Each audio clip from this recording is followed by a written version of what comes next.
So, dear students, today we have another topic of educational psychology.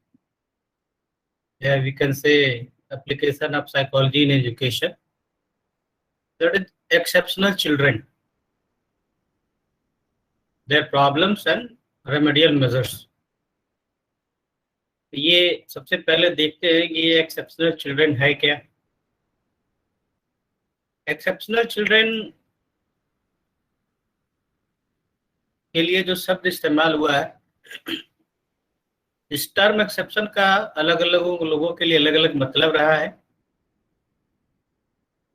कुछ लोग इसको, जो बहुत ब्राइट स्टूडेंट्स होते हैं, ब्राइट जो बच्चे होते हैं जिनमें अनयूजुअल टैलेंट होता है, ठीक है, या कहें कि आम बच्चों से बहुत भिन्न, बहुत अलग, बहुत ऊपर होते हैं, उनको एक्सेप्शनल चाइल्ड कहा गया। जैसे टेलफोर्ड एंड शेवरी ने कहा कि exceptional is to be rare and unusual. तो यहाँ पर एक पॉजिटिव सेंस में लिया गया इसको। दूसरा एक्सेप्शनल का मतलब जो बिलो डेविएशन है, नीचे की तरफ, मतलब जो डिफिकल्टीज वाले हैं, जो प्रॉब्लम वाले हैं, जो प्रॉब्लमेटिक हैं, उनको एक्सेप्शनल चिल्ड्रन कहा गया। जैसे आप देखें तो कई परिभाषाएं एक्सेप्शनल चिल्ड्रंस की दी गई हैं। एक परिभाषा उसी में ब्रुकशाइन की है, जो 1974 में दी गई। उनका मानना है कि exceptional child is one who deviated physically, intellectually, and especially to mark by from normal growth and development, that he cannot be benefited from a regular classroom program and need special treatment in his. तो कोई भी बच्चा जो physically, intellectually या फिर इस तरह के किसी विशेष योग्यता के कारण अपने सामान्य जो ग्रोथ और डेवलपमेंट है, ठीक है, उससे भिन्न है, उससे अलग है, जैसे जो रेगुलर क्लासरूम प्रोग्राम में, जो फॉर्मल प्रोग्राम है, उससे बहुत फायदा नहीं मिल सकता। उसी तरह हेवल्स एंड फोर्नेस ने कहा कि an exceptional learner is an individual who because of uniqueness in sensory, physical, neurological, temperamental or intellectual capacity and are in nature and range of previous order to maximize his function level.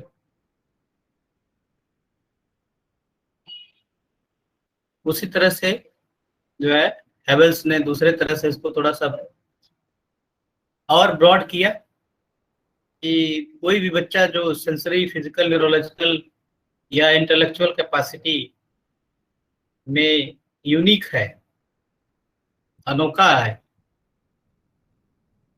उसको हम लोग exceptional children कहते हैं।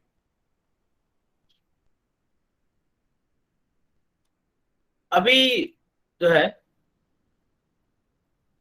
एक नई comprehensive definition कीर्क और उनके सहयोगियों ने जो है दी 2006 में, और इनका मानना था कि exceptional child is a child who differ from the average or normal child.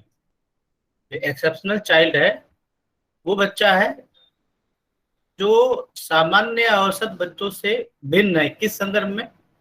Mental characteristics, मानसिक विशेषताओं में, सेंसरी एबिलिटी, संवेदी क्षमताओं में, कम्युनिकेशन एबिलिटी, संचार की जो उसकी विशेषता, योग्यता है, बिहेवियरल एंड इमोशनल डेवलपमेंट, व्यावहारिक एवं सांवेगिक विकास, एंड फिजिकल कैरेक्टरिस्टिक्स, जो है दैहिक विशेषताओं।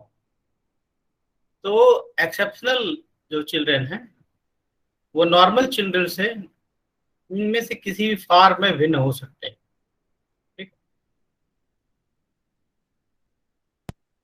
इसकी वजह से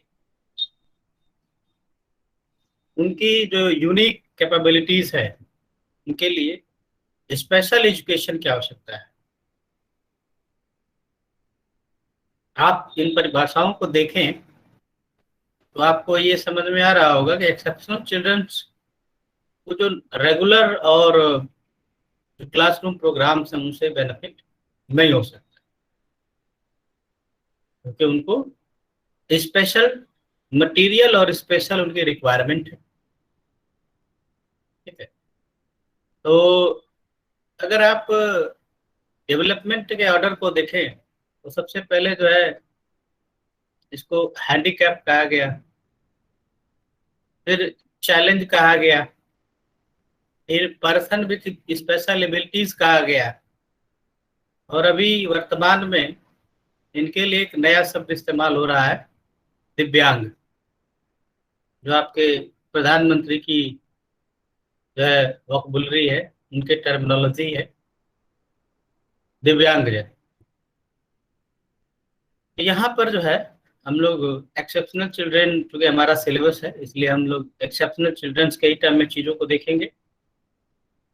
तो अभी जो हमने आपको परिभाषाएं बताई, अगर उनकी हम एनालिसिस करते हैं तो एक्सेप्शनल चिल्ड्रन की कई विशेषताएं हमारे सामने आती हैं। पहला कि एक्सेप्शनल चिल्ड्रन जो है वो अपने एज और ग्रेड के बच्चों से बिल्कुल भिन्न होते हैं। ठीक है, इनकी जो एक्सेप्शनलिटीज है वो इतनी डेविएटेड है कि उनको आप नॉर्मल बच्चों से अलग पहचान इनकी कर सकते हैं। ये जो एक्सेप्शनलिटी इनकी एवरेज बच्चों से दोनों साइड में हो सकती है, पॉजिटिव साइड में भी और नेगेटिव साइड में भी। आप आएंगे आगे तो आपको नॉर्मल प्रोबेबिलिटी कर्व पढ़ाया जाएगा। तो जैसे मीन से डिविएशन होता है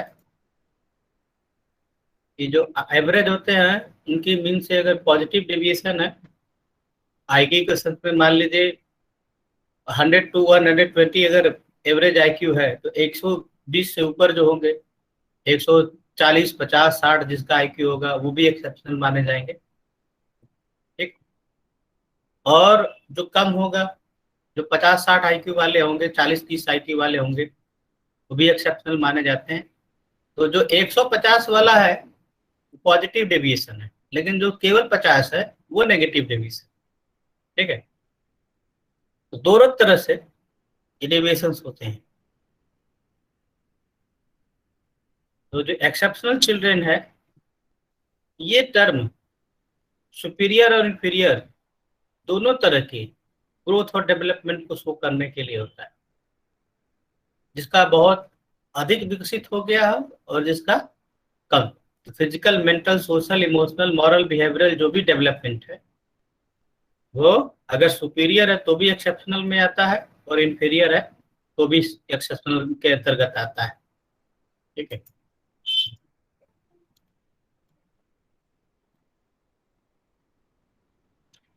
अब ये डिविएशन जितना अधिक होगा, ठीक है, चाहे पॉजिटिव सेंस में चाहे नेगेटिव सेंस में, उतनी ही ज्यादा उनको एडजस्टमेंट प्रॉब्लम्स होती है। जैसे आईक्यू बहुत अधिक है तो भी एडजस्टमेंट प्रॉब्लम हो, बहुत कम है तो भी एडजस्टमेंट। तो जैसे जैसे इस डेविएशन की मात्रा बढ़ती है वैसे वैसे प्रॉब्लम बढ़ती जाती है। ठीक है, तो डेविएशन का एडजस्टमेंट के साथ डायरेक्ट लिंक है।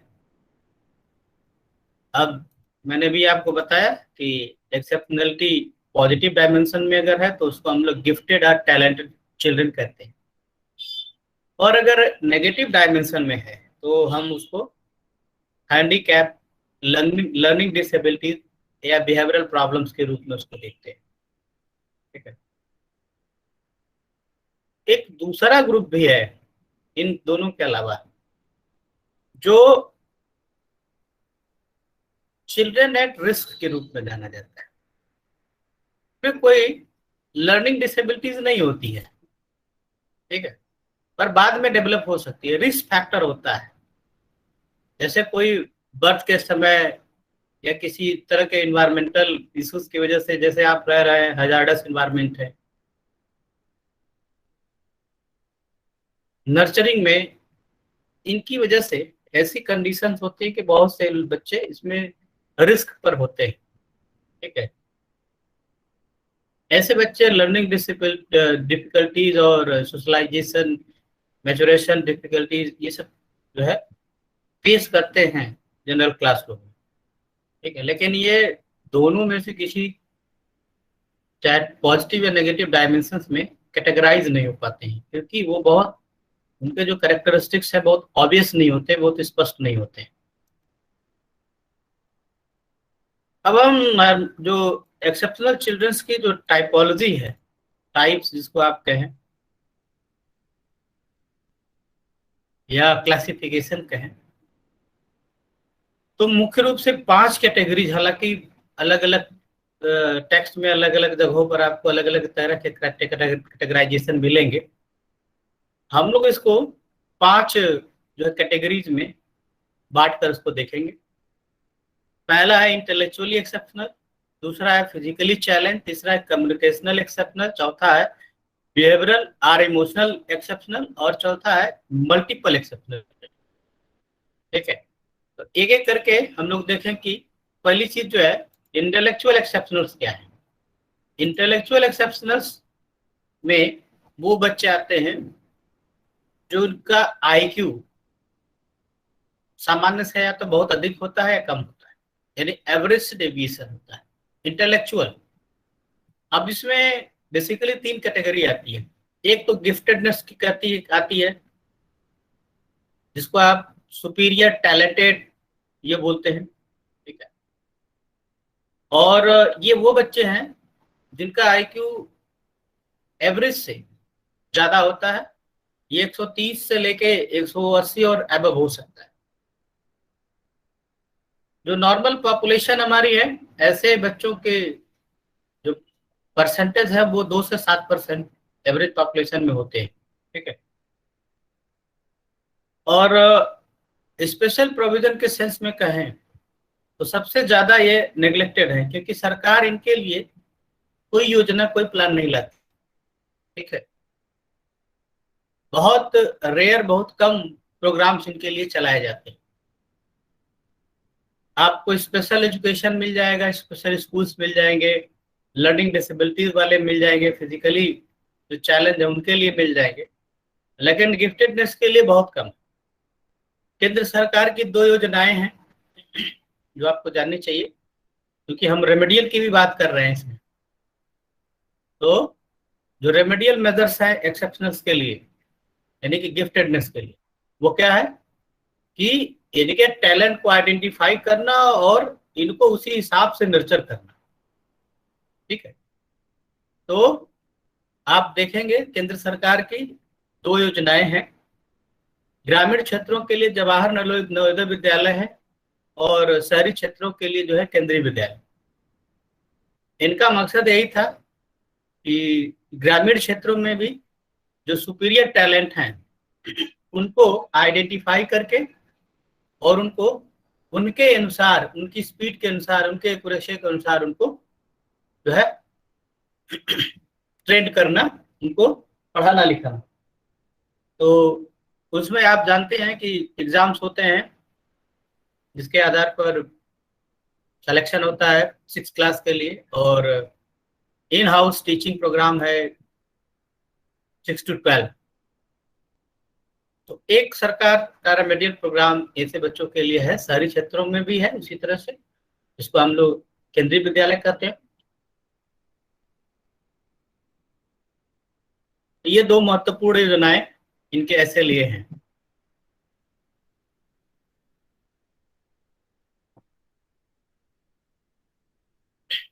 तो जरूरी है कि ऐसे जो गिफ्टेड बच्चे हैं उनको प्रॉपर गाइडेंस मिले। ये सोसाइटी के लिए बहुत यूजफुल साबित हो सकते हैं,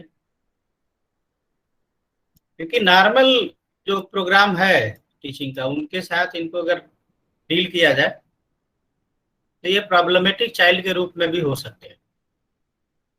दूसरी जो कैटेगरी है वो माइल्ड इंटेलेक्चुअल डिसेबिलिटी की है। माइल्ड इंटेलेक्चुअल डिसेबिलिटीज का मतलब है कि ऐसे बच्चे जो जो रेगुलर एजुकेशन से, ठीक है, अगर उसमें कुछ एडिशन, कुछ मॉडिफिकेशन किया जाए तो वो उससे प्रॉफिट ले सकते हैं। हालांकि जो स्लो इनका इंटेलेक्चुअल डेवलपमेंट होता है, या स्लो लर्नर जिसको आप कहें, उसकी वजह से जो नॉर्मल या रेगुलर एजुकेशन है उससे बेनिफिट नहीं होगा, बल्कि इनको थोड़ा सा एडिशनल उसके लिए प्रयास करना पड़ता है। ठीक है, लेकिन इसमें लर्निंग की पोटेंशियल होती है। ये इंडिपेंडेंट सोशल एडजस्टमेंट कर सकते हैं, इकोनॉमिकली सेल्फ डिपेंडेंट हो सकते हैं, अपने आप को ऐसे डेवलप कर सकते हैं। ठीक है, तो इसमें आप देखें तो स्लो लर्नर्स वो बच्चे आते हैं, इनका IQ 80 से 95-100 के आसपास होता है। ठीक है, इनमें एडजस्टमेंट प्रॉब्लम्स देखने को मिलती हैं। ठीक है, और अगर पेरेंट्स और टीचर्स उसको समझ पाते हैं तो वो सॉल्व भी हो सकती है। रेमेडियल एजुकेशन इनके लिए होता है। ठीक है, जैसे अपने कॉलेज में भी रेमेडियल कोचिंग चलाई जाती है। कोरोना की वजह से चूंकि रेगुलर कोचिंग ही हो पाए, रेगुलर टीचिंग हो जाए, वही बहुत है। अदरवाइज रेमेडियल प्रोग्राम्स हम लोग चलाते हैं जो स्लो लर्नर्स हैं उनके लिए।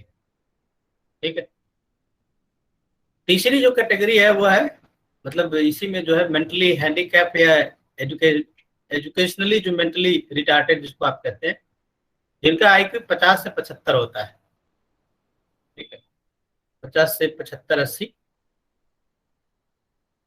इनको हम ट्रेनिंग के द्वारा लिटरेट कर सकते हैं और सामाजिक और आर्थिक रूप से इनको सेल्फ सफिशिएंट बनाया जा सकता है, पर बहुत कुछ नहीं किया जा सकता।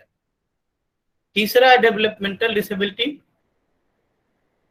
और डेवलपमेंटल डिसेबिलिटीज में जो है जो सीवियर लर्निंग डिसऑर्डर्स होते हैं, ऐसे बच्चे जो स्पेशल एजुकेशन, ठीक है, से भी कोई लाभ नहीं ले सकते। ठीक है, तो जो माइल्ड इंटेलेक्चुअल डिसेबिलिटी वाले हैं वो स्पेशल एजुकेशन से उनको लाभ होता है, लेकिन जो ये जो सीवियर वाले हैं उनको स्पेशल एजुकेशन से भी कोई फायदा नहीं होता है। ठीक है, आप उनको टीच नहीं कर, लर्न नहीं करा सकते। ठीक है, बहुत, क्योंकि ये लर्निंग कैपेसिटी इनकी बहुत लिमिटेड होती है और बहुत मुश्किल से ये सामाजिक और समायोजन बना पाते हैं। इसमें दो कैटेगरी है, एक तो मेंटली डिफिकल्ट या ट्रेनेबल है, जिनको आप ट्रेनिंग देकर कुछ हद तक कुछ चीजें सिखा सकते हैं।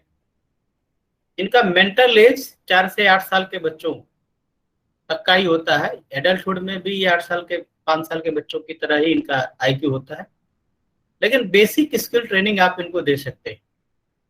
दूसरा, इसमें इसी में जो कैटेगरी है मेंटली डिफिशिएंट, जिनकी IQ 30 या उससे नीचे होती है। ठीक है, तो उनको आप किसी प्रकार की ट्रेनिंग से भी कोई फायदा नहीं होता है। तो इनको कहते हैं कि ऐसे लोगों को कस्टोडियल केयर की आवश्यकता होती है, मतलब इनको हमेशा किसी न किसी के सहायता के सहयोग की आवश्यकता होती है। तो एक्सेप्शनली चिल्ड्रन की मैं बात कर रहा था, पहली कैटेगरी जो थी। दूसरा क्या है, फिजिकली जो एक्सेप्शनल चिल्ड्रन है। ठीक है, इसमें खास तौर से hearing, vision, orthopedically challenge, neurological impairment, ये सब सारे बच्चे आते हैं। ठीक है, अब चाहे अगर देखें तो जो विजुअल इंपेयर्ड चिल्ड्रन जिसमें भी होते हैं, इसमें भी दो कैटेगरी होती है। एक तो जिनका फुल्ली विजन नहीं होता है, समाप्त हो गया होता है, और दूसरा जो है जो विजन बहुत लाइट होता है, बहुत कम होता है। ठीक है, जो बड़े बड़े अक्षर जिसको पार्शियली साइटेड कहते हैं, तो जो पार्शियली साइटेड है वो बड़े अक्षर को देखकर पढ़ सकते हैं, ठीक है, बहुत कम दिखाई देता है। लेकिन जो फुली जो है विजनलेस होते हैं, जिसको हम कहते हैं ब्लाइंड, ठीक है, तो ऐसे लोगों के लिए स्पेशल प्रोग्राम्स होते हैं। आपको ये सब जानकारी है। स्पेशल इक्विपमेंट्स और टीचिंग एड्स होते हैं, ठीक है। जैसे ब्रेल लिपि के बारे में आप जानते हैं, उनके थ्रू ये पढ़ाया जा सकता है, इनको ये पढ़ सकते हैं टच सेंसेशन के द्वारा, ठीक है। इनको ट्रेनिंग की आवश्यकता होती है ताकि इनकी जो है ट्रेवल और मोबिलिटी बनी रहे, ठीक है, और स्ट्रेंज इन्वायरमेंट में भी ये अडाप्ट कर सके, चीज़ों को सीख सके।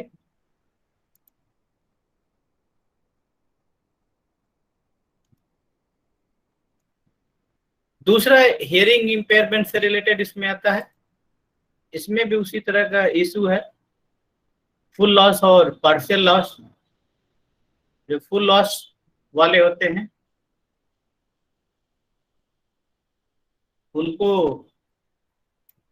जो है एजुकेशन के लिए साइन लैंग्वेज का इस्तेमाल किया जाता है, क्योंकि अक्सर ये देखा गया है कि हियरिंग के साथ साथ जो है कम्युनिकेशन का भी प्रॉब्लम होता है। तो ये दोनों चीज़ें इसमें, स्पीच की भी इशूज इसमें आते हैं, स्पीच की भी प्रॉब्लम्स होती है।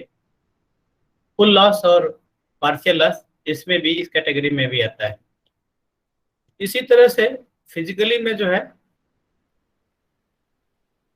आप देखेंगे तो बहुत से न्यूरोलॉजिकल और नॉन सेंसरी फिजिकल इम्पेयरमेंट हैं, जिसमें आप कई तरह की जो प्रॉब्लम्स हैं उनकी वजह से इसकी डिसेबिलिटीज होती हैं, ठीक है। जैसे मूवमेंट से रिलेटेड हो सकती है, ट्यूबरकुलोसिस है, सेरेब्रल पाल्सी है, एपिलेप्सी है, कुछ और भी जो है क्रॉनिक हेल्थ कंडीशन जैसे कार्डियक डिसऑर्डर है अस्थमा की वजह से, या नेफ्राइटिस है, हेपेटाइटिस है, डायबिटीज है, ठीक है। तो ऐसे बच्चों की जो है फंक्शनिंग ट्रिपल्ड हो जाती है, ठीक है। मतलब जो मूवमेंट है, ये सब सारी चीजें ये डिस्टर्ब हो जाती है। और ये जो फंक्शनिंग में जो क्रिपलिंग है, वो ज्वाइंट्स, बोन और मसल्स के माल फंक्शनिंग की वजह से, माल फॉर्मेशन की वजह से होता है, ठीक है। कई बार इनको आर्थोपेडिक चैलेंज के भी नाम से जानते हैं, ठीक है। इनमें कई बार और भी तरह की चीजें आती हैं, जैसे लैंग्वेज से रिलेटेड एफेजिया है, ठीक है, ब्रेन डैमेज से रिलेटेड चीजें हो सकती हैं।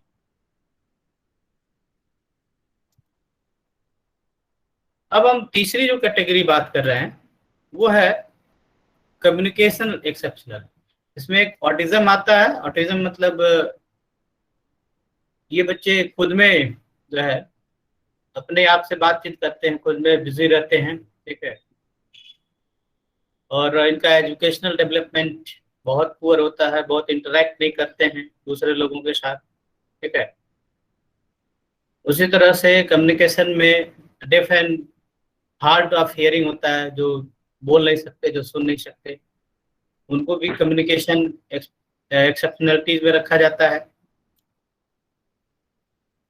कम्युनिकेशनल एक्सेप्शनलिटीज में जो है लैंग्वेज इम्पेयरमेंट भी है, जो बोलते हैं लेकिन न्यूरोलॉजिकल प्रॉब्लम्स की वजह से उनकी आवाज़ बहुत क्लियर नहीं होती है, बहुत प्रॉब्लम्स होती है, जिसमें आप देखेंगे तो स्टटरिंग और स्टम्बरिंग है, ठीक है। इसी तरह से स्पीच इम्पेयरमेंट है, ठीक है। तो ये भी लैंग्वेज फॉर्मेशन का ही डिसऑर्डर है, ठीक है। इसमें न्यूरोलॉजिकल या साइकोलॉजिकल, फिजिकल या सेंसरी फैक्टर्स इसमें इन्वॉल्व होते हैं, ठीक है। तो जो ओरल मैसेज जो ट्रांसमिट होते हैं उसमें प्रॉब्लम होती है। ये खासतौर से जो आर्टिकुलेशन है, रिदम है, ये इनका गड़बड़ होता है। लेकिन जो ये जो लैंग्वेज इम्पेयरमेंट है, इनमें भाषाई विकास ही नहीं होता है, ठीक है। स्पीच वाला और लैंग्वेज वाले में थोड़ा सा, स्पीच में मतलब बाकी चीजें ठीक होती हैं, लेकिन जब वो बोलते हैं तो दिक्कत होती है, स्टटरिंग स्टमरिंग। लेकिन लैंग्वेज जो इम्पेयरमेंट है, ठीक है, तो वहां पर खास तौर से जो देखेंगे तो इनका जो है कंटेंट यही प्रॉब्लमेटिक होता है, ठीक है। और स्पीच वाले में कंटेंट जो है वो ठीक ठाक होता है।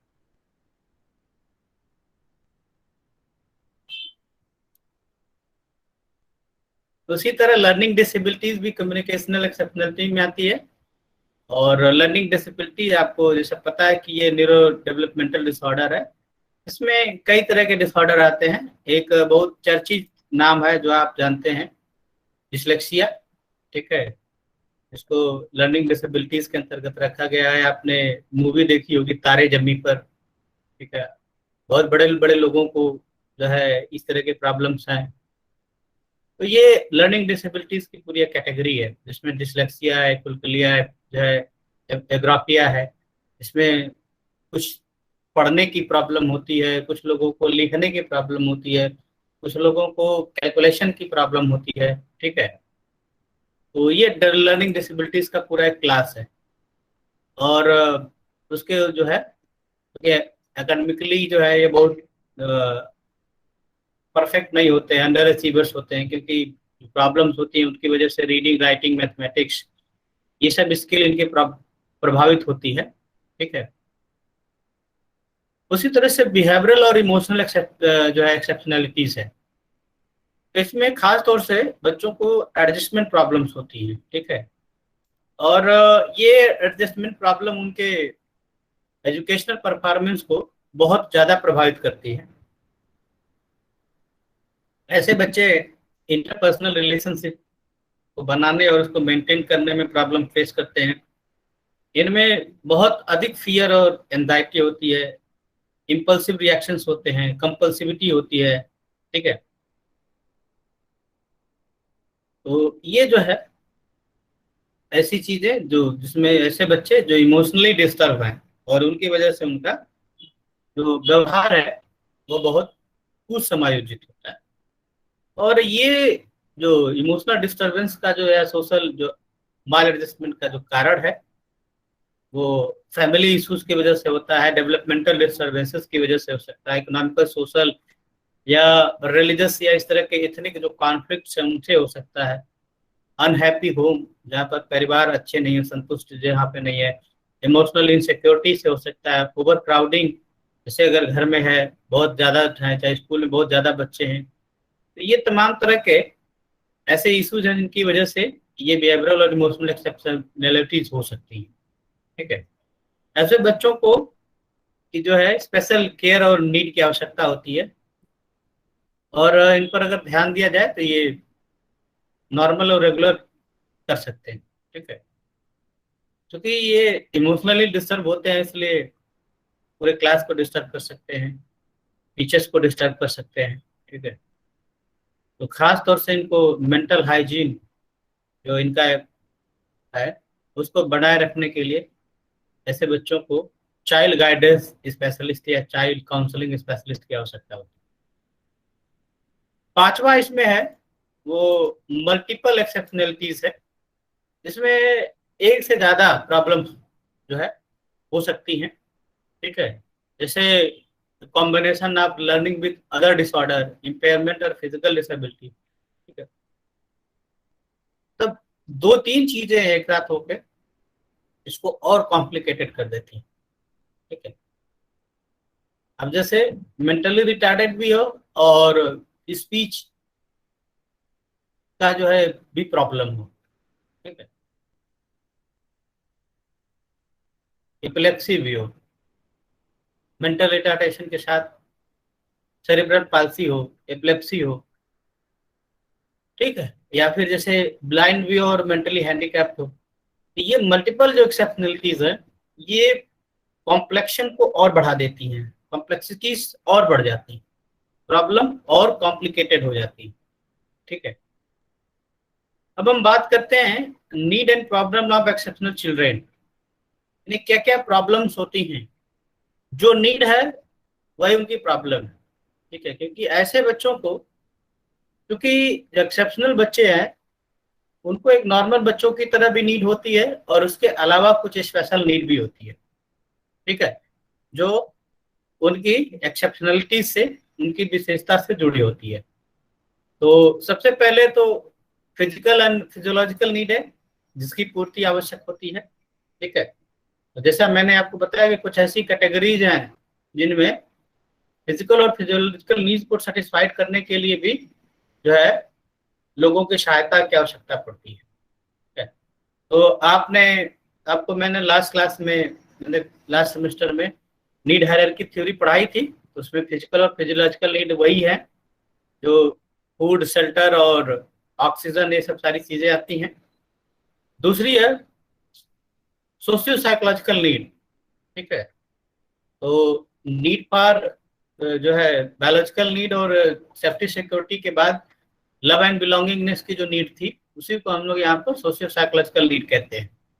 ठीक है, तीसरे और चौथे ऑर्डर में अगर आप देखेंगे तो ये सब सारी आवश्यकताएं जो मैस्लो में थी, वही सब सारी चीजें इसके अंतर्गत आती हैं। तो ऐसे लोगों को सोशल अप्रूवल की नीड होती है, रिकॉग्निशन गेन करने की नीड है। ठीक है, सोशल कंपनी की नीड होती है, बिलोंगिंगनेस की नीड है। ये सब आवश्यकताएं हैं, ये सब प्रॉब्लम्स हैं उनके लिए, क्योंकि इन आवश्यकताओं की पूर्ति नॉर्मली नहीं होती है। तो एक्सेप्शनल होने की वजह से अप्रूवल कम मिलता है, लोग उनके साथ उठना बैठना कम पसंद करते हैं। ठीक है, तो ये सब सारी थोड़ी सी प्रॉब्लम्स के अंतर्गत आती है। ठीक है, उसी तरह से आप देखें awareness, need for awareness of one's exceptionality. किसी की एक्सेप्शनलिटी के बारे में जागरूकता बहुत जरूरी है। ठीक है, क्योंकि अगर जागरूकता होती है, किसी भी प्रॉब्लम के अर्ली डिटेक्शन होता है, डायग्नोसिस होती है, असेसमेंट होता है, उसका क्लासिफिकेशन है, उसके अनुसार समझ जब अगर होती है, तो फिर उसके अनुसार उसको ट्रेनिंग देकर एक जो है नॉर्मल, या कह सकते हैं कि लाइफ वो जी सकता है, या उसको एक बेहतर जीवन दिया जा सकता है। लेकिन नॉर्मली क्या होता है कि even family, friends, doctor, colleagues या ये लोग भी इनको समझने में बहुत देर करते हैं। This is the main problem. ठीक है, कई बार परिवार उनको नहीं समझ पाते हैं। कई बार अगर इन एक्सेप्शनलिटीज को हम रिकॉग्नाइज नहीं करते हैं, अर्ली डिटेक्ट नहीं कर पाते हैं, समझ नहीं पाते हैं, तो बहुत तरह की परेशानी होती है। बच्चे को लर्निंग डिसेबिलिटी और पढ़ नहीं पा रहा है, और आपको लग रहा है कि वो बदमाशी कर रहा है, पढ़ना नहीं चाह रहा है, तो आप उसको अलग तरह से ट्रीट करते हैं। या बहुत ही वो हाईली इंटेलेक्चुअल है, वो चीजों को बहुत आसानी से समझ पा रहा है, तो फिर नॉर्मल क्लास में वो बोर होता है, फिर इधर उधर करता है, तो टीचर्स को लगता है कि वो जो है शैतानी कर रहा है, बदमाशी कर रहा है। ठीक है, तो ऐसी चीजें ज्यादातर देखने को मिलती हैं। ठीक है, जैसे क्यूरियस और क्रिएटिव गिफ्टेड है, तो बहुत ज्यादा क्वेश्चन पूछता है, तो उसको हम लोग एक प्रॉब्लम चाइल्ड के रूप में को देख लेते हैं, कहते हैं कि प्रॉब्लम चाइल्ड है। ठीक है, या उसी तरह से अगर उसको हियरिंग या इस तरह का कोई प्रॉब्लम है, तो उसको लगता है कि ये जो है उसको ध्यान नहीं दे रहा है, प्रॉब्लम क्रिएट कर रहे हैं। तो ये बहुत आवश्यक है कि उसकी एक्सेप्शनलिटीज को पहले समझा जाए, अवेयरनेस। दूसरी चीज क्या है, need for coping with one's exceptionalities. अब जब उसको पहचान लेते हैं, तो उसको उसको कोप करना जो है बहुत जरूरी होता है उसके साथ। ठीक है, जो एक्सेप्शनल चिल्ड्रंस हैं, उनको कोपिंग प्रोसेस में उनको हेल्प करनी चाहिए, क्योंकि उनकी नीड ही पूरी अलग होती है। ठीक है, जैसे एक्सेप्शनल चाइल्ड है, अगर इसमें ब्राइट या गिफ्टेड है, ठीक है, तो इस तरह का उसको एनवायरनमेंट होना चाहिए ताकि वो उसकी जो क्वेरीज हैं वो शांत हो सके। ठीक है, और जो उसकी क्रिएटिव नीड है उसको नर्चर किया जा सके, उसको फ्लरिश किया जा सके, तो ऐसा एनवायरनमेंट उसको क्रिएट करना चाहिए। ठीक है, उसी तरह से अगर डिसेबल्ड है, ठीक है, तो उसकी जो डिफिकल्टीज है उसको मिनिमाइज करने के लिए जो है प्रयास किए जाने चाहिए, अपने फैमिली लेवल पर, स्कूल लेवल पर। ठीक है, जैसे उसको रीडिंग राइटिंग का प्रॉब्लम है, ठीक है, विजुअली इम्पेयरमेंट है, तो जो मेडिकल फिजिकल जो हेल्प हो सकती है उसकी, उसको की जानी चाहिए। कई बार जैसे लर्निंग डिसेबिलिटीज की जो प्रॉब्लम होती है, मेंटल रिटार्टेशन की प्रॉब्लम होती है, तो वो उनके अनुसार उसको एनवायरनमेंट अगर आप देते हैं, जैसे स्लो लर्नर है तो उसको स्लो लर्नर के साथ अगर आप रखते हैं, तो फिर वो ज़्यादा कंफर्टेबल उसके साथ फील करता है। उसके बाद अगली जो आवश्यकता है, जो नॉर्मली समाज में देखने को मिलती है, प्रॉब्लम कहिए इसको, कि need for being acceptable with their exceptionality. मतलब उनको जो भी उनकी विशेषता है उसके साथ उनको स्वीकार किया जाए, एक्सेप्ट किया जाए। ये रिजेक्शन की शुरुआत परिवार से ही होती है। पहले फैमिली ने एक्सेप्ट करती है, फिर नेबर्स, देन जो है पीयर ग्रुप, स्कूल, कॉलेज, इस तरह की चीजें आती हैं। ठीक है, तो अगर सही पर्सपेक्टिव के साथ उनके डेफिसिट का, उनकी प्रॉब्लम का जो है समाधान ढूंढा जाए, और उनको जो है, अगर वो गिफ्टेड है, क्रिएटिव है, डिसेबल्ड है, जो भी नेचर उनका है, उनके अनुसार उनको एक्सेप्ट किया जाए, उनको एक्सेप्टेंस दिया जाए। ठीक है, कि जैसे हमारे हाथ की पांचों उंगलियां बराबर नहीं होती, उसी तरह हर इंसान समान नहीं होता है। तो जो उसकी विशेषता है उसके साथ उसको स्वीकृति दी जानी चाहिए। ठीक है, need for getting appropriate education, ये भी एक प्रॉब्लम है। अर्ली डिटेक्शन और रिकॉग्निशन नहीं होगा तो सही एजुकेशन नहीं होती है। ठीक है, और अर्ली डिटेक्शन हो जाता है तो परिवार कई बार इसको स्वीकार नहीं करता है कि इस तरह की डिफिकल्टीज या प्रॉब्लम मेरे बच्चे के साथ है। तो अर्ली डिटेक्शन के साथ आवश्यकता इस बात की है कि उनको अप्रोप्रिएट जो है एजुकेशन, जो उसके लिए सुटेबल हो, वो दिया जाना चाहिए। उसके बाद जो है need for being independent in life functioning, जो भी उसके जीवन में चीजें हैं। ठीक है, यानी कि जो उसकी फंक्शनिंग है वो उसमें स्वतंत्र हो, जो वो काम कर रहा है वो खुद से वो करने के लिए जो है सक्षम हो पाए। ठीक है, तो जैसे गिफ्टेड और क्रिएटिव लोग हैं तो इनमें जो है, जो आर्ट के प्रति ज्यादा रुझान होता है। ठीक है, लेकिन उनकी जो है सोशल और इमोशनल लाइफ बड़ी डिस्टर्ब होती है। तो उनको उस तरह के समायोजन के लिए उनको इंडिपेंडेंट बनाने की आवश्यकता होती है कि वो ठीक तरह से समाज में लोगों के साथ समायोजन कर सकते हैं। ठीक है, need for satisfaction with special learning capacity. ठीक है, तो जो उसकी लर्निंग कैपेसिटी है उसके अनुसार उसको जो अगर ट्रेनिंग देते हैं तो उसको सेटिस्फैक्शन मिलता है। जैसे मैंने भी बताया कि स्लो लर्नर को अगर स्लो लर्नर के साथ आप ट्रेनिंग देते हैं तो ज्यादा अच्छा काम करेगा। फास्ट को फास्ट के साथ देते हैं। अब चूंकि मैंने जब आपको इंटेलिजेंस पढ़ाया था तो इस तरह के कैटेगराइजेशन की बात की थी। सरकार ने थोड़ा बहुत प्रयास किया है, पर ये प्रयास बहुत मतलब इंटेंसिव लेवल पर नहीं है, और इसमें हमारी आपकी जो है जागरूकता की कमी भी महत्वपूर्ण भूमिका निभाती है। ठीक है, need for proper guidance and counselling, ऐसे बच्चों को जो इस तरह के विशेषताओं के से जो है विशेषताओं से संलग्न है या विशेषताओं वाले हैं, उनको आप जो है विशेष प्रकार के गाइडेंस और काउंसलिंग की आवश्यकता होती है। ठीक है, ताकि किसी भी चीज को, जैसे कि विजुअली जो या हियरिंग इम्पेयर्ड है, ठीक है, तो किसी भी डिवाइस का इस्तेमाल कैसे उसको करना है, जैसे ब्रेल लिपि की बात हो रही है। ठीक है, उसी तरह हियरिंग एड की बात हो रही है, तो किस प्रकार से इन चीजों को वो प्रॉपर तरीके से वो डील कर पाए, उसको प्रॉपर तरीके से यूज कर पाए, इसके लिए उनको प्रॉपर गाइडेंस की जरूरत है। और इक्वल एजुकेशनल अपॉर्चुनिटीज भी मिलनी चाहिए, जैसे सबको मिलती है शिक्षा, उसी तरह से इनको भी शिक्षा की आवश्यकता है। ठीक है, और उनको अपॉर्चुनिटी मिले, उनकी विशेषताओं की वजह से उनको नेग्लेक्ट या रिजेक्ट नहीं किया जाना चाहिए। ठीक है, स्पेशल एड इक्विपमेंट और असिस्टिव डिवाइसेस की भी आवश्यकता होती है। आपको पता है, जैसे जो स्पेशल नीड के बच्चे होते हैं उनको अलग अलग तरह के जो है इक्विपमेंट्स की आवश्यकता होती है। ठीक है, तो उनको इस तरह के इक्विपमेंट्स या जो डिवाइसेस है वो दी जानी चाहिए, ताकि उनका वो अपना प्रॉपर उपयोग डेवलपमेंट कर सके। ठीक है, उसी तरह need for getting incentive and financial assistance. अब एक लेवल के बाद जो है उनको इंसेंटिव और फाइनेंशियल असिस्टेंस की भी आवश्यकता होती है। कई ऐसे बच्चे होते हैं जिनको परिवार, उनका जो बर्डन है वो नहीं झेल पाता है, यदि कि जो उनके खर्चे होते हैं, ठीक है, तो ऐसे में बहुत से एनजीओ और कम्युनिटी सोर्सेज हैं, जिसके जो गवर्नमेंट एजेंसीज हैं, वैसे बच्चों के ट्रेनिंग और रिहैबिलिटेशन के लिए व्यवस्था करती हैं।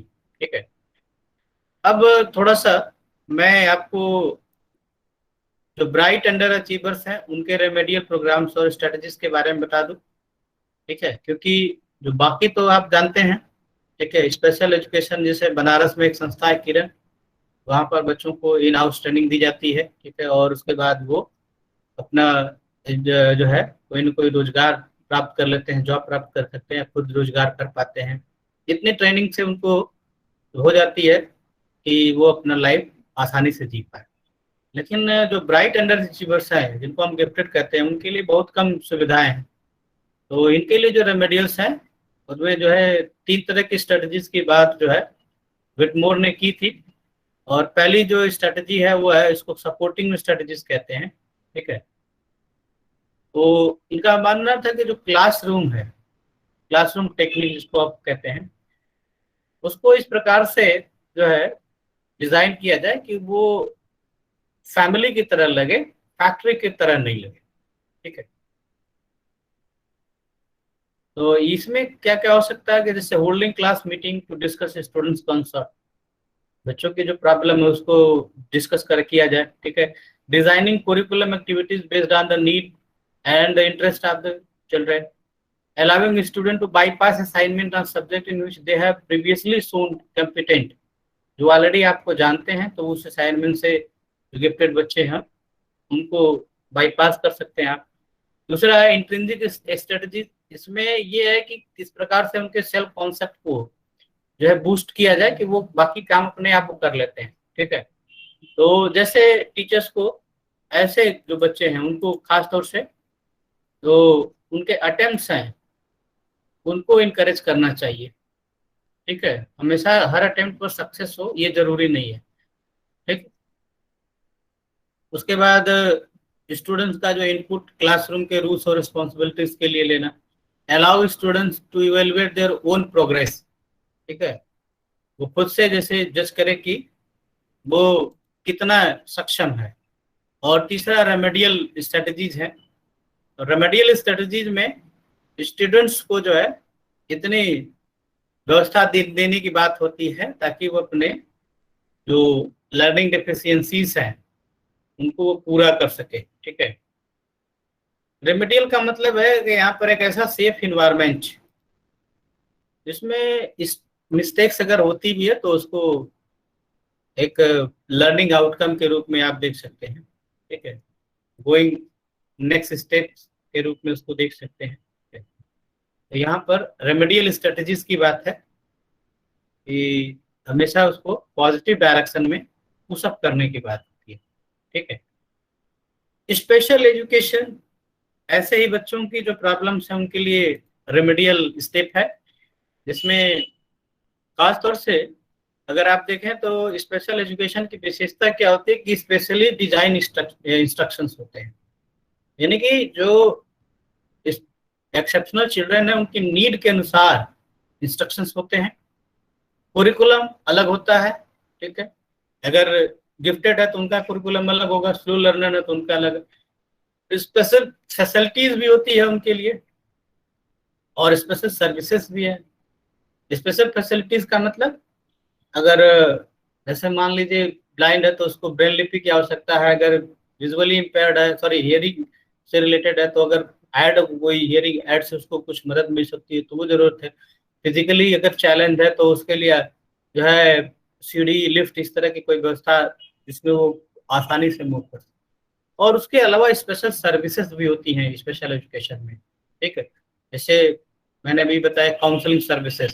ठीक है, वो या फिर सेरिब्रल पाल्सी वाला तो उसको मेडिकल की जो सुविधा है। ठीक है, तो ये अलग तरह के सर्विसेज की अभी आवश्यकता इसमें होती है। तो ये एक बहुत बड़ा टॉपिक था जिसको मैंने बहुत ही कंसाइज वे में आपको बताया कि व्हाट इज द स्पेशलिटी या exceptional children, what how you can recognise them, या कह सकते हैं कि उसकी जो टाइपोलॉजी है या प्रकार जिसको आप कहें। ठीक है, उनकी प्रॉब्लम्स क्या थी और जो है रेमेडीज क्या है, ठीक है, रेमेडियल मेजर्स। तो ये जो है मेरी तरफ से इस टॉपिक के लिए।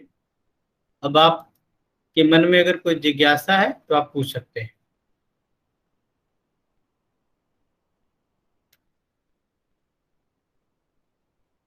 Yes sir.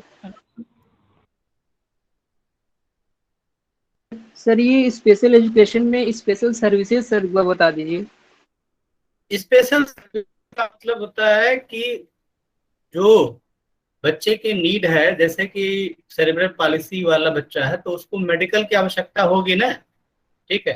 यस और सर। जो बहुत फास्ट लर्नर है तो लेकिन वो डिस्टर्ब हो जा रहा है तो उसको स्पेशल तरह की काउंसलिंग की आवश्यकता होती है।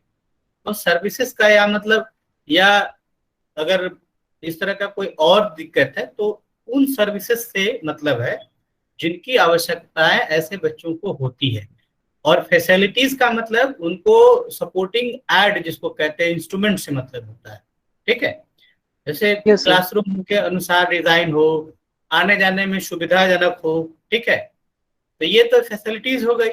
लेकिन सर्विसेज का मतलब, ठीक है, कि वो सुविधाएं जो अलग तरह से उनकी आवश्यकता को पूर्ति करती हो। जैसे मेडिकल की सुविधा पहली चीज बहुत इंपॉर्टेंट होता है, ठीक है। खासतौर से जैसे अगर विजुअल में भी, जैसे मैंने कहा कि एक कंप्लीट ब्लाइंड होता है और एक जो है पार्शियली या ऑडिटरी में, तो इनका समय समय पर चेकअप होते रहना चाहिए कि कहीं जो है वो भी डिक्लाइन तो नहीं कर रहा है, ठीक है। अब उसी तरह से जैसे स्पीच की जिसको प्रॉब्लम है तो उसके लिए स्पीच थेरेपिस्ट होना चाहिए, ठीक है। ये सब सारी सुविधाएं इसके अंतर्गत स्पेशल सर्विसेज में आती हैं। तो वो बच्चे के नीड के अनुसार अलग अलग सुविधाएं होती हैं, ठीक है। Okay sir. Hello sir. चलिए। सर आवाज़ आ रही है सर? हाँ बोलो चंदन। सर मैं क्वेश्चन था सर, जैसे कि सर एडिशन थे सर, और ये एल्बर्ट आइंस्टाइन थे, एम एन श्रीनिवास थे जो मैथमेटिशियन थे सर। सर इन लोग को सर कैसे पहचान करेंगे सर, और इन लोग को सर मतलब किस कैटेगरी में रखेंगे सर, एक्स्ट्रा ऑर्डिनरी में?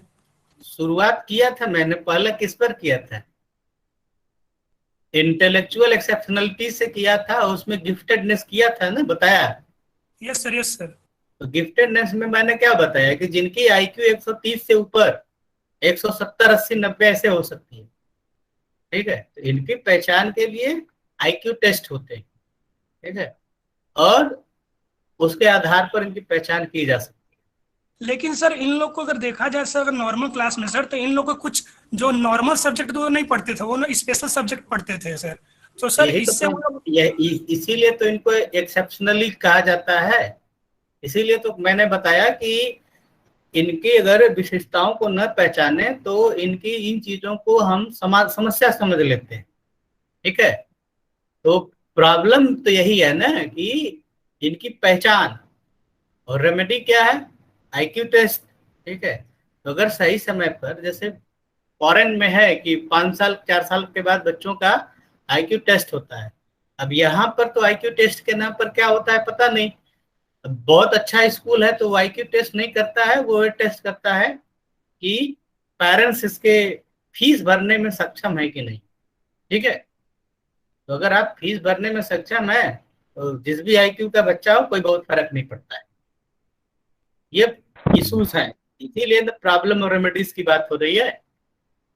तो आइडेंटिफिकेशन या इसको कहें डायग्नोसिस, आप ऐसे बच्चों की जो होती है, चाहे वो स्लो लर्नर हो चाहे फास्ट हो, दोनों की प्रॉब्लमेटिक होती है। इनका अर्ली डिटेक्शन आसान नहीं होता है, पहली चीज। और दूसरी चीज कि डिटेक्ट हो भी जाते हैं तो एक्सेप्टेंस आसान नहीं होता है। अगर डॉक्टर ने कह भी दिया है कि भाई आपका बच्चा विशेष कैटेगरी का, आप उसको स्पेशल स्कूल में रखिए, तो माँ बाप उस जो है डॉक्टर के पास जाना बंद कर देंगे। अगर कोई टीचर कह दिया तो वो स्कूल से बच्चे को निकाल के दूसरे स्कूल में भर्ती कर देंगे, ठीक है।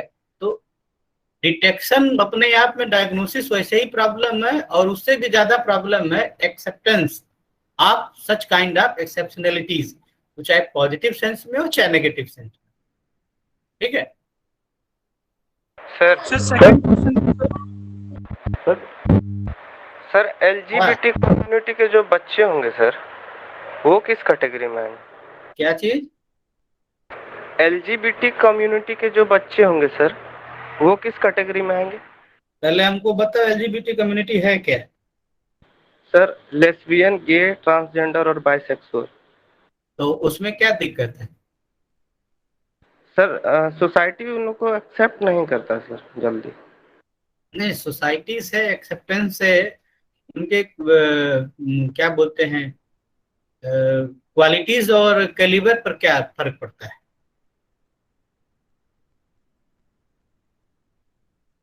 ऐसा तो कुछ है नहीं कि उनके एजुकेशन में प्रॉब्लम है, इस तरह के प्रॉब्लम है। हाँ, जो बिहेवियरल और इमोशनल डिस्टर्बेंसेस की जो मैंने बात की, एक्सेप्शनलिटीज, उसमें ये आ सकते हैं। ठीक है, अगर उस एक्सेप्टेंस और रिजेक्शन की वजह से उनको बिहेवियरल या इमोशनल डिस्टर्बेंसेस हो, तो उनका सोशल एडजस्टमेंट, एजुकेशनल डेवलपमेंट प्रभावित होता है, तो वो उस कैटेगरी में आएंगे। ठीक है, इमोशनल एंड बिहेवियरल एक्सेप्शनलिटीज। ठीक है, okay sir, thank you. Sir मेरा सेकंड क्वेश्चन था सर कि क्या सर किसी बच्चे को सर मतलब अगर उसको इनिशियल स्टेज से सर उसको ट्रेनिंग दी जाए सर, तो उसको ये गॉड गिफ्टेड या फिर टैलेंटेड किड में बदला जा सकता है सर? रिपीट करो, क्वेश्चन नहीं समझ में आ रहा। सर मतलब अगर कोई बच्चा है सर, छोटा है अभी मतलब, तो उसको इनिशियल ट्रेनिंग मतलब खूब अच्छे से अच्छी ट्रेनिंग दी जाए उसको, तो क्या उसको गॉड गिफ्टेड या फिर मतलब जो टैलेंटेड बच्चे होते हैं उसमें बदला जा सकता है मतलब उन लोग को? कन्वर्ट किया जाता है, ये कहना चाह रहे हो? हाँ सर, जैसे कि सर स्पेशल ट्रेनिंग चलती है सर आजकल सर, तो मतलब एक नहीं, सर वो तो साइंटिस्ट भी ठीक है ना। मैंने क्या बताया था शुरू में, भाई साइकोलॉजी में नेचर नर्चर कंट्रोवर्सी मैंने बताया था, अभी तो अचीवमेंट के टर्म में ही बताया था। ठीक है, फैक्टर्स अफेक्टिंग स्कूल अचीवमेंट है, एजुकेशनल अटेनमेंट। तो बात तो सही है कि ट्रेनिंग दे के आप उनकी क्षमताओं का विकास कर सकते हैं, लेकिन अगर उसमें इनबॉर्न गॉड गिफ्टेड क्षमता होगी तब तो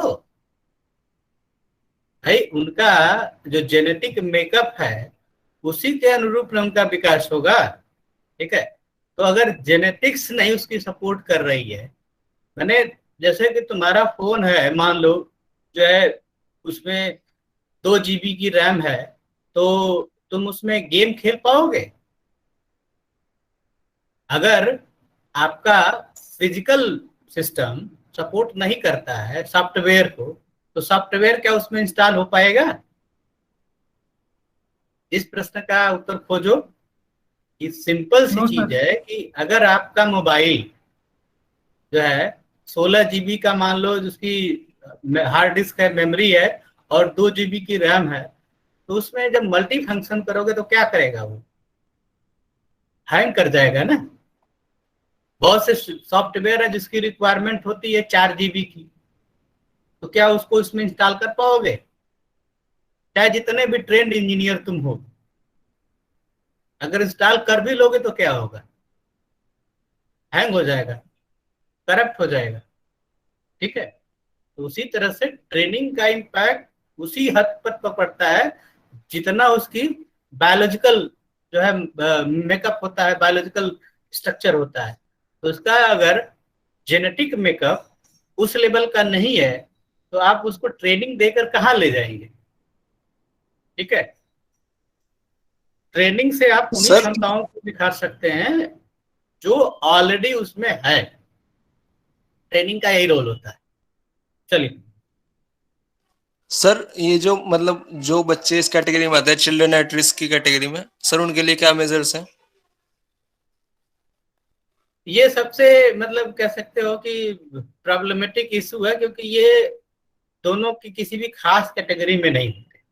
ठीक है, तो रिस्क की कैटेगरी का मतलब होता है कि ये होते तो नॉर्मली ही है, लेकिन किसी ट्रॉमा या इसकी वजह से इनमें इस बात की संभावना होती है कि जैसे कि बच्चा नॉर्मल ग्रो कर रहा है, लेकिन मान लो उसका एक्सीडेंट हो गया, ठीक है, तो ट्रॉमेटिक ब्रेन इंजरी हो गई, तो वो आगे फिर प्रॉब्लमेटिक हो जाता है।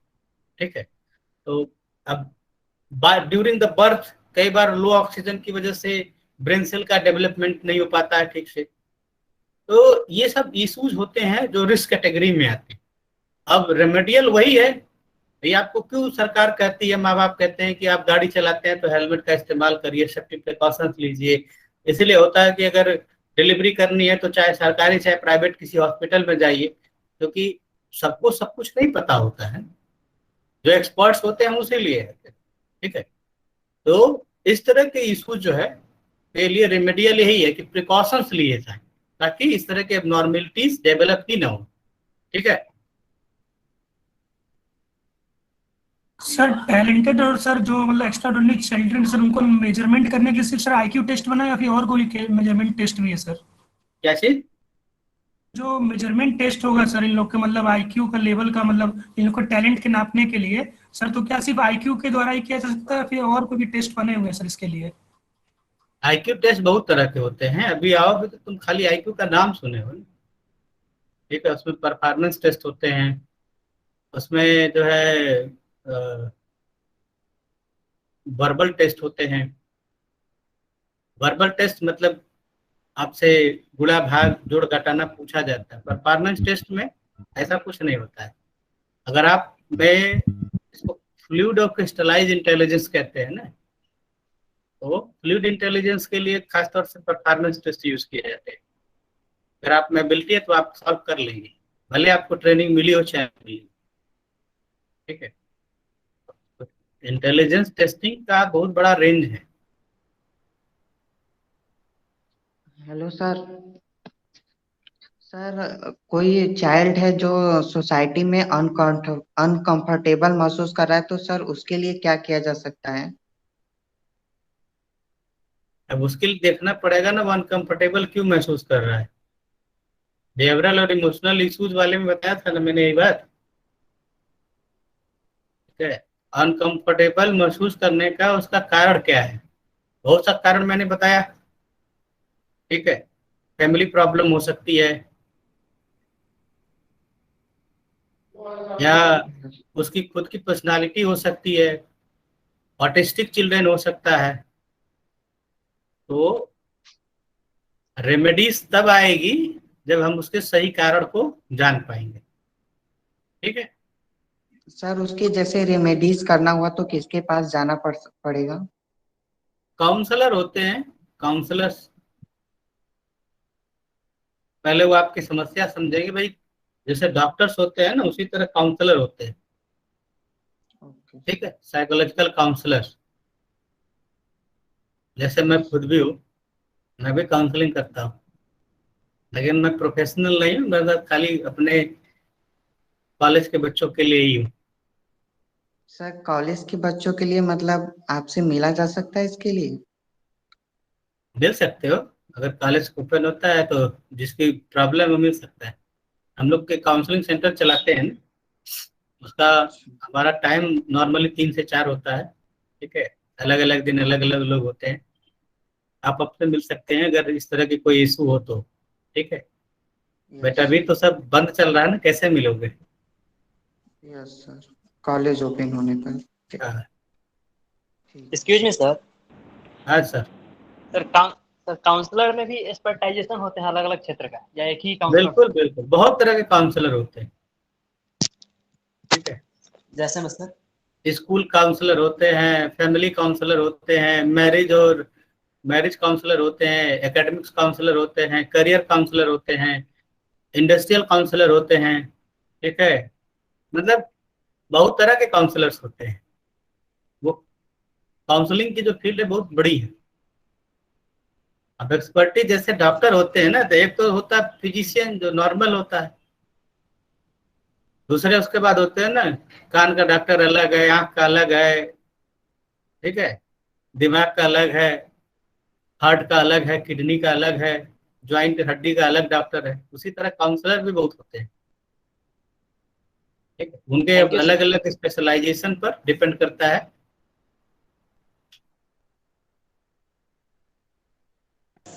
सर, मेरा एक क्वेश्चन था। हेलो, बोलिए। सर मेरा था कि क्या अगर कोई फिजिकली चैलेंज या फिजिकली डिसेबल हो तो क्या मेंटली भी वो साथ में हो सकता है, या कि मतलब दोनों अलग अलग हो सकता है? बिल्कुल नहीं, ये कोई जरूरी नहीं है। मैंने इसीलिए बताया ना, अलग अलग कैटेगरीज बताई। जो मल्टीपल एक्सेप्शनलिटीज है उसमें हो सकता है कि वो फिजिकली मेंटली दोनों हो, ये संभावना है, लेकिन ये जरूरी नहीं है कि फिजिकली अगर चैलेंज हो तो मेंटली भी जो है चैलेंज हो। ठीक है सर, ज्यादातर लोगों को जो फिजिकली भी होते हैं और ज्यादातर लोगों में तो ये देखने को मिलता है कि जो फिजिकली भी और मेंटली भी हो। नहीं, ऐसा कोई रूल नहीं है, हार्ड फास्ट क्राइटेरिया नहीं। ठीक है सर एक्वायर अब कर लेता होगा कहीं। स्टीफन हॉपकिंस का नाम सुने हो ना? Yes sir. वो फिजिकली चैलेंज थे लेकिन मेंटली तुमको मालूम है ना क्या थे? One of the most brilliant scholar in physics. तो ऐसा नहीं है। ठीक है, दोनों होने की संभावना है, हो सकता है, लेकिन हो ऐसा जरूरी नहीं है, ये मैंने कहा। इसीलिए कैटेगरी बनाई ना, फिजिकल की अलग है, इंटेलेक्चुअल की अलग है, और बिहेवियरल अलग है, कम्युनिकेशन की अलग है, मल्टीपल कैटेगरीज इसीलिए है। ठीक है, इसमें कई चीजें एक साथ होती है तो कॉम्प्लेक्सिटी बढ़ जाती है। ठीक है, ऐसे जो बच्चे होते हैं उनकी कॉम्प्लेक्सिटी बहुत ज्यादा हो जाती है। चलिए, और कोई क्वेरी है तो जल्दी बताएं। No sir.